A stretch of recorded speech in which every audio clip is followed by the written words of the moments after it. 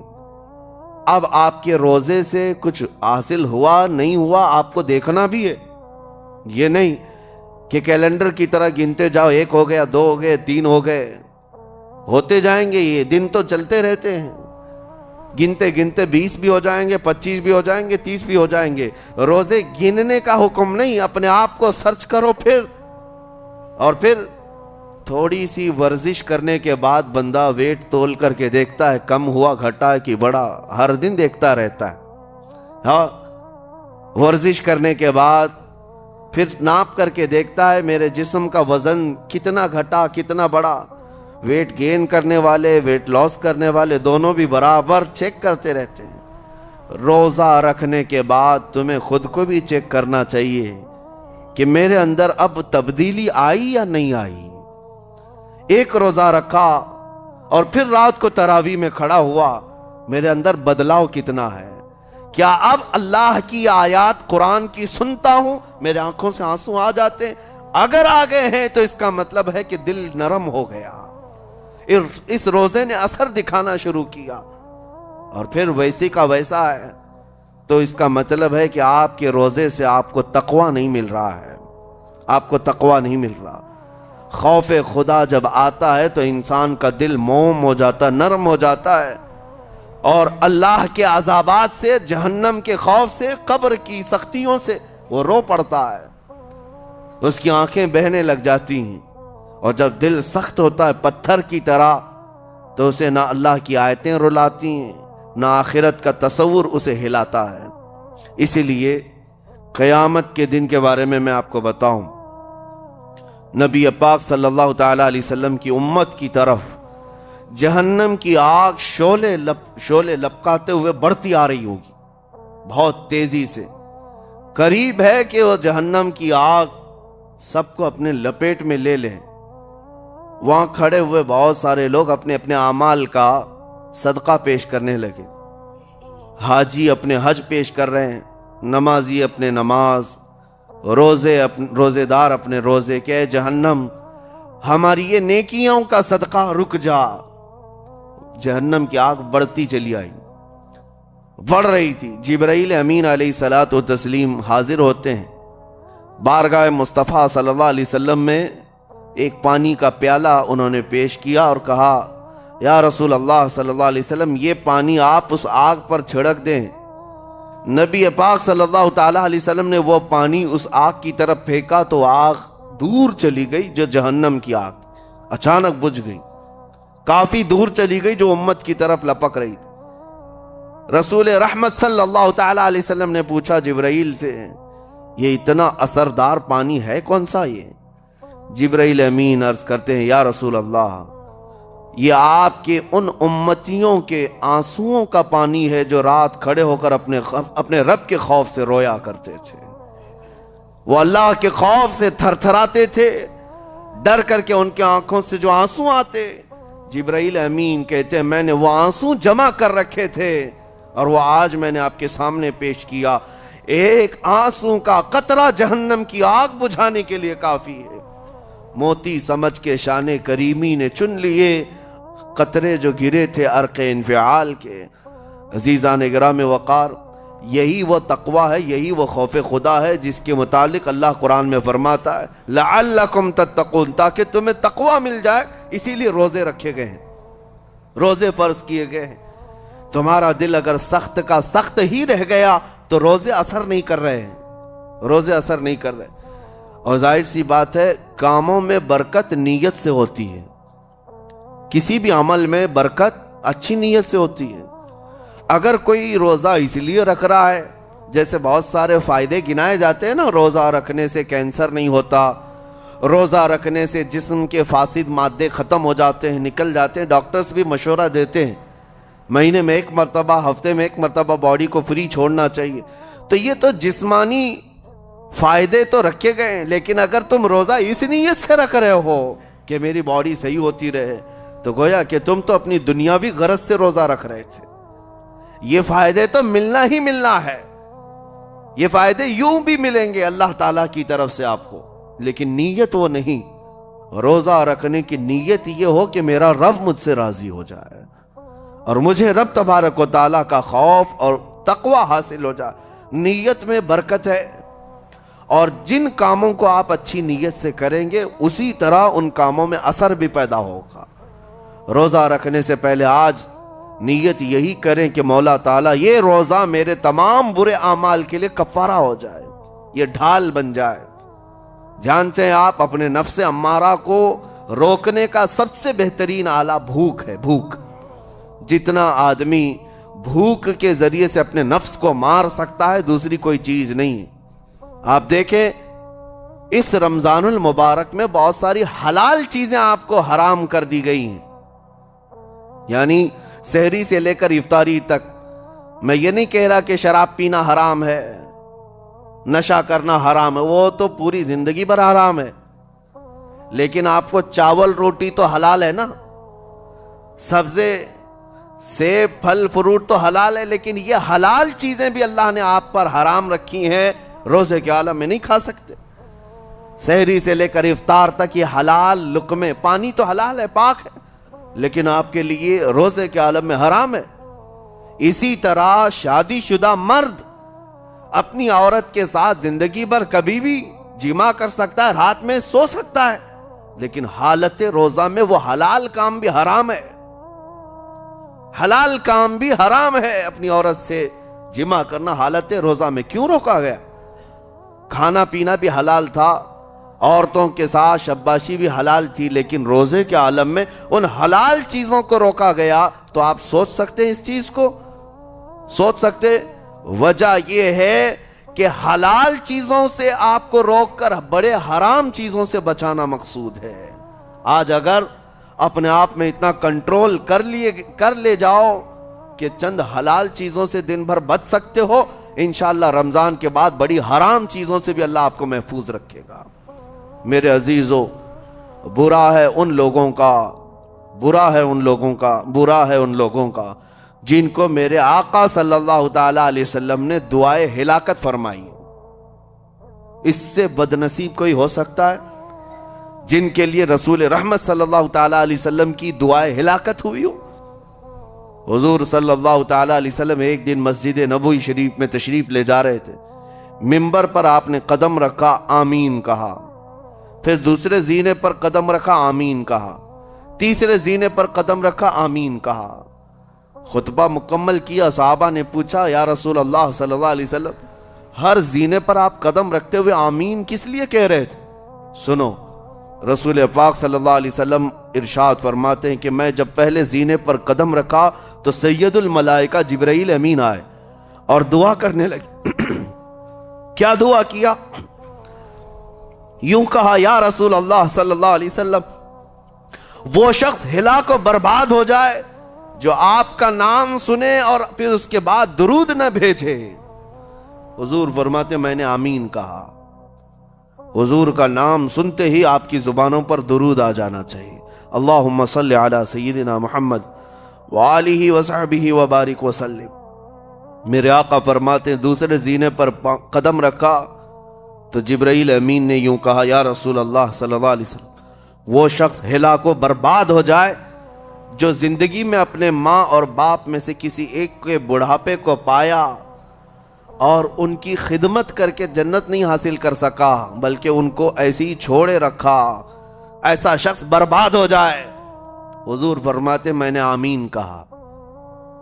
پھر جبرائیل امین نے کہا تیسرے زینے پر قدم رکھتے ہی میرے آقا فرماتے ہیں جبرائیل نے یوں دعا کی کہ اے اللہ کے رسول وہ شخص ہلاک و برباد ہو جائے جو رمضان کا مہینہ پایا لیکن اس کا ادب نہیں کر سکا، اس کا احترام نہیں کر سکا۔ حضور فرماتے میں نے اس پر بھی آمین کہا۔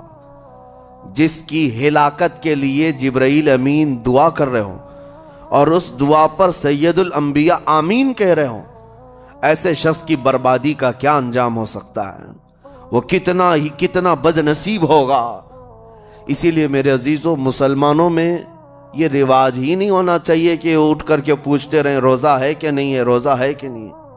مسلمان ہے تو روزہ ہے، اور یہ کوئی آپشنلی عبادت نہیں ہے کہ 4 رکھ لیا 2 نہیں رکھا، آپشنلی نہیں، یہ فرض عین ہے۔ ایک روزے کو چھوڑنے کا گناہ فرمایا گیا 600 سال تک اسے دوزخ میں رکھا جائے گا، 600 سال تک۔ یہ معمولی چیز نہیں ہے، اور جن کے پچھلے روزے قضا ہو چکے ہیں معاف نہیں ہوں گے۔ تھپڑ مار لیں گال پہ، توبہ توبہ کر لیں، معاف نہیں ہوں گے۔ توبہ تو کرنے کے ساتھ ساتھ قضا بھی کرنا ہوگا۔ جب موقع ملے سال بھر میں اپنے چھوٹے ہوئے روزوں کو واپس کرنا ہے۔ اس کی اہمیت میں آپ کو بتا دوں، ایک روزہ اگر جان بوجھ کر کے کسی نے توڑا یا چھوڑا تو جانتے ہیں اس کا کفارہ کیا ہے؟ اس کا کفارہ یہ ہے کہ اس کے بدلے میں دوسرے دنوں میں 60 روزے کنٹینیو رکھے۔ رمضان کا ایک روزہ پورا کرنے کے لیے 60 روزے رکھنے پڑ جائیں گے۔ ہاں اگر کسی عذر کی وجہ سے، کسی تکلیف کی وجہ سے چھوڑا تھا، بیمار تھا یا سفر میں تھا یا تکلیف کی شدت تھی، اس وجہ سے روزہ چھوڑا تھا، تو اس کے بدلے میں ایک روزے کی قضا ایک ہی روزہ ہوگی۔ لیکن بغیر کسی عذر کے، شہوت کی وجہ سے، نفس پرستی کی وجہ سے توڑا تھا یا چھوڑا تھا تو پھر 60 روزے رکھنے پڑ جائیں گے۔ اس سے اندازہ ہوتا ہے کہ ایک روزے کی اہمیت کیا ہے رمضان کے۔ اسی لیے میرے عزیزو یہ روزے آسان ہیں، روزے آسان ہیں، اس کو رکھ لو، اس کی جزا بہت بڑی ہے، اس کی جزا بہت بڑی۔ ویسے بھی آپ دوسرے دنوں میں لیٹ ناشتہ کرنے کے بھی عادی ہیں۔ ممبئی والوں کا تو حال یہ ہی ہے، 12 بجے کے بعد 1 بجے 2 بجے تو ان کے ناشتے ہوتے ہیں، دوپہر کا کھانا تو شام 5 بجے ہو رہا ہوتا ہے۔ بس وہ ناشتہ سکپ کرنا ہے، دوپہر کے کھانے جو آپ کے ہوتے ہیں اس سے اور تھوڑا ایکسٹینڈ کر لیں تو افطاری کا وقت آ جاتا ہے۔ کوئی بہت بڑی دقت کی بات نہیں، کوئی بہت بڑے بوجھ کی بات نہیں، آسان ہے۔ آج الحمدللہ ہمارے 5 سال 6 سال کے بچے روزہ رکھ لیتے ہیں، تو بڑوں کو تو اللہ نے جو طاقت عطا کی ہے، روزہ ہرگز ترک مت کرو۔ لیکن ساتھ میں آج یہ میسج ضرور دوں گا، نیت یہ کرو کہ مجھے تقوی مل جائے، مجھے پرہیزگاری مل جائے، اور یہ آپ کو خود چیک کرنا ہوگا۔ روزانہ رات کو نماز میں کھڑے ہو جاؤ تراویح کے، دیکھو کہ کتنی تبدیلی آ رہی ہے۔ آج میں نے روزہ افطار کیا، میرے اندر بدلاؤ آیا کہ نہیں آیا؟ اور اگر نہیں آ رہا ہے، کوئی تبدیلی نہیں آ رہی ہے، تو اس کا مطلب ہے آپ تقوی نہیں حاصل کر رہے، آپ تو روز مرہ کی روٹین پر چل رہے ہو۔ روٹین پر چلنے کا مطلب یہ روزہ نہیں ہے۔ روزہ تقوی دے کر جاتا ہے بندے کو، روزہ خوف خدا دے کر جاتا ہے بندے کو۔ اسی لیے میرے عزیزو آج دیکھیں آپ بہت ساری برائیوں سے رمضان میں بچ جاتے ہیں، تھوڑی اور محنت کی ضرورت ہے۔ ہم نے دیکھا ہے بہت سارے گھروں میں، باقی عیاش گھروں کی مجھے کوئی وہ نہیں ہے، ان سے کوئی لینا دینا نہیں، لیکن نارمل مسلمانوں کے گھروں میں بھی ہوتا یہ ہے، عورتیں بچوں کو تلقین کرنا شروع کر دیتی ہیں، گانے بند کرو، ٹی وی بند رکھو، بہت ساری چیزیں بند رکھو کہ رمضان آیا ہوا ہے۔ اور رمضان میں اگر ٹی وی لگا بھی لیا تو کچھ اسلامک چیزیں دیکھنے لگ گئے،